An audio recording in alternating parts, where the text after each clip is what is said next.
All right, hello there, welcome back to another We've Been Different video. Today's video, we are going to talk about our predictions for the NBA Finals. Now, if you guys have been keeping up with my bracket, this is where we are in terms of how I've done in my success rate.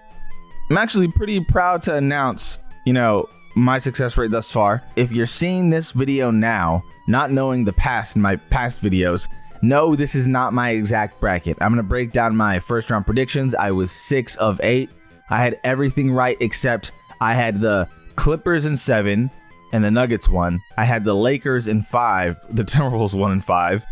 Then from the second round, I had Thunder beating the Nuggets. I had the Timberwolves beating the Warriors. I had the Pacers beating the Cavs. And I had the Celtics beating the Knicks. So I was 3 for 4. And then I was perfect, 2 for 2 in this one. I had OKC beating the Timberwolves in 6. I had the Pacers beating the Knicks in 6.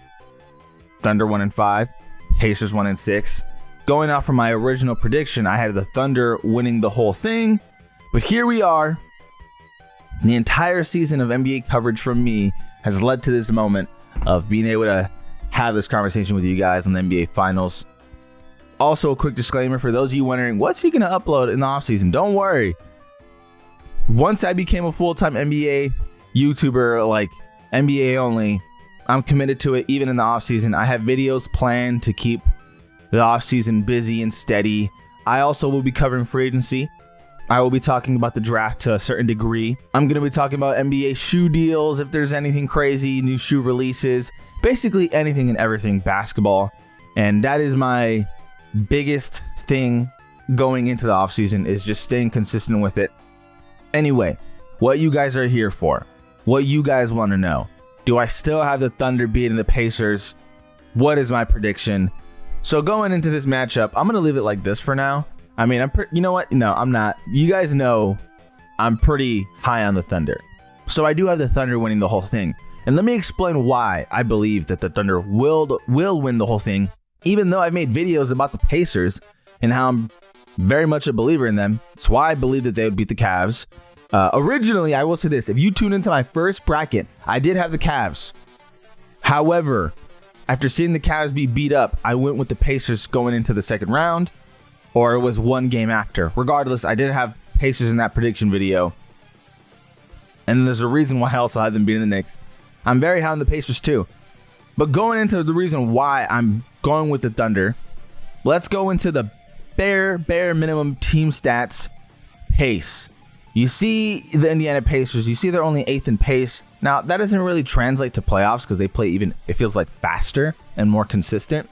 But the one thing people forget about OKC is they're a very fast team themselves.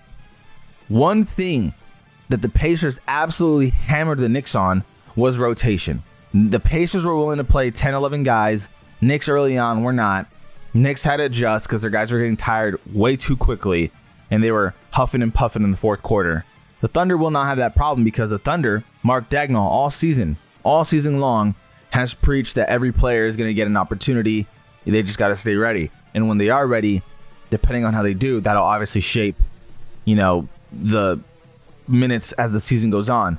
So people forget that this OKC Thunder team does like to play fast. They're significantly better in the fast break on the offensive end than their half-court sets. I mean, a lot of teams are, but that is where the Thunder thrive, right? Those fast breaks. So, Pacers, as good as you are pushing the ball up the court, the way you counter the Knicks, that's not going to counter the Thunder. So let's get that out of the way.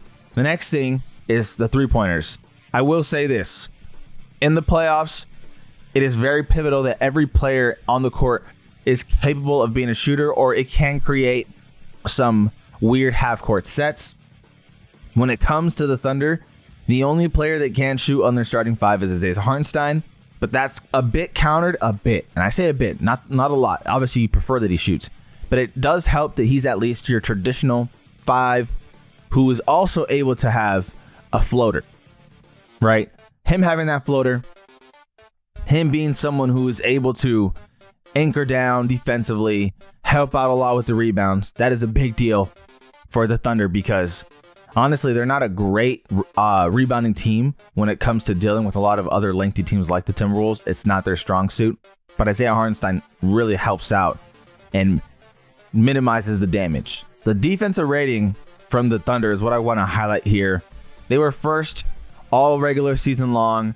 They've been exceptionally good throughout playoffs with their defense. I mean, everyone on their team can play defense. Isaiah Joe is one of those players that obviously you'd like to see play better defense, but he's not someone who's logging in a whole lot of minutes. But every player who comes in off the bench, Alex Caruso especially, is going to be able to play defense out the ass. And it's going to be very noticeable because there's going to be, I feel like this goes for every team, but I feel like it's going to be highlighted more when you're playing against the Thunder. These droughts are going to feel so tough for teams that go against the Thunder because they play physical, they play hard, and they play with the intensity that you need from a championship team. And it's not to say that the Pacers don't, but when you take the role players and you take the role players from both teams, right? The Lou Dorts, the Nemhards, the Neesmiths, the Carusos.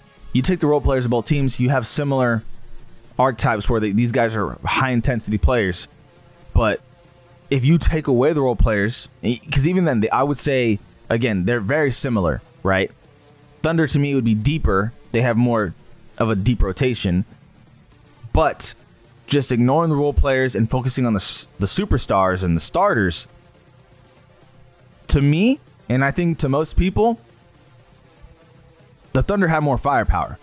Let's break it down. Shea versus Tyrese. Best player versus best player. Shea wins by a landslide. Second best player, J-Dub versus Pascal Siakam.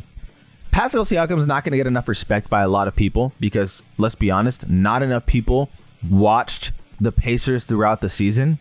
They did watch the Knicks series and they did see him win the Eastern Conference Finals MVP, Larry Bird Trophy, but not enough people still understand and respect his game. So, to me, I would say I'm leaning J-Dub, but, this is a big but.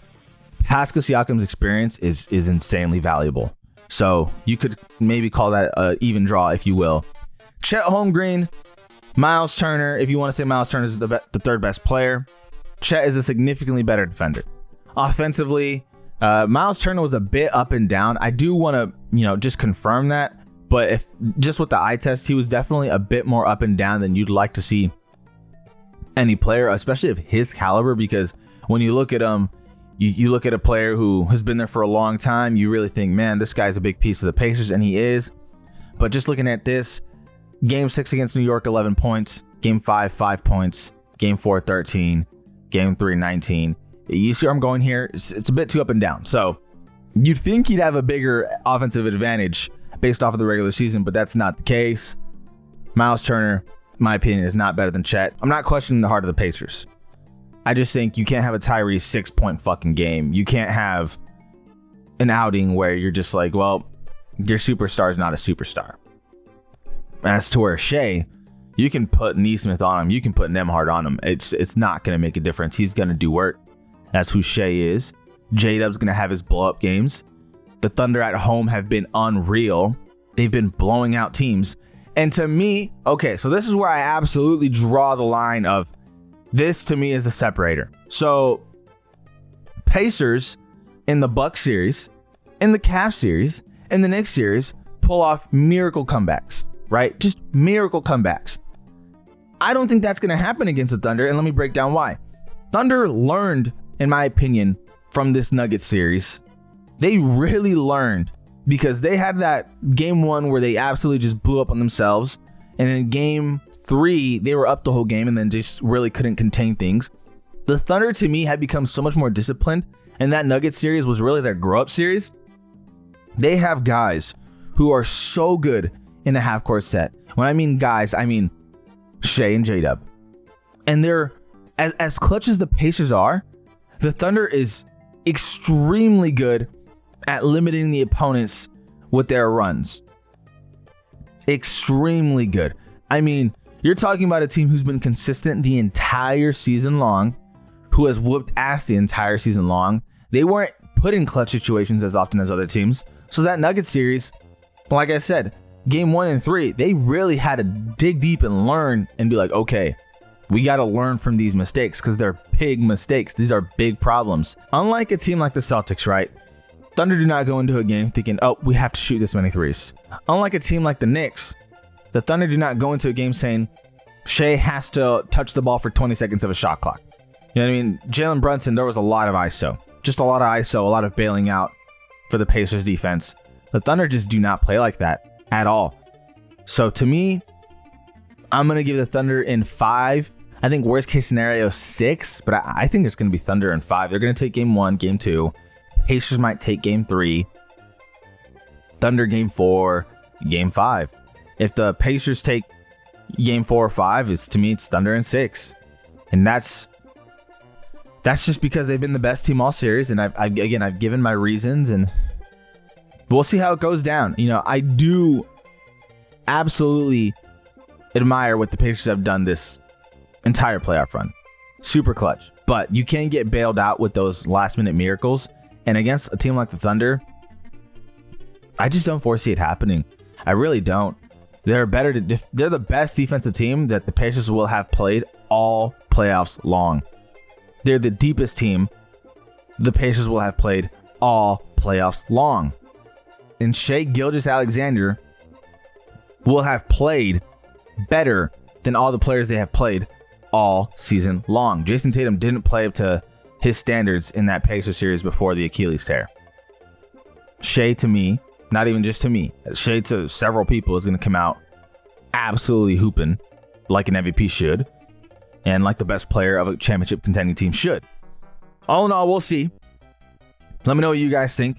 For those of you, again, that are wondering, hey, what's going to happen in the offseason? Can't stress enough. The train continues to go. We're going to keep going. We're going to keep up with the videos. It is going to be a journey until the next regular season, but I'm here for it. I might even play video games of basketball related video games. I don't know. It's going to be anything and everything basketball is my point. There will be more. Nevertheless, I'm really happy we got to this point where I can say, damn, another season of NBA coverage in the books. And about halfway through the season is when I said, I'm going to do NBA only. But moving forward, like I said, it's NBA only, period. So we'll see how it goes. Let me know what you guys think. I greatly appreciate you guys for watching. This is, actually, feel free to like, subscribe. It goes a long way to help with the channel. This is I'll Even Different. I'll Even Different. And we out.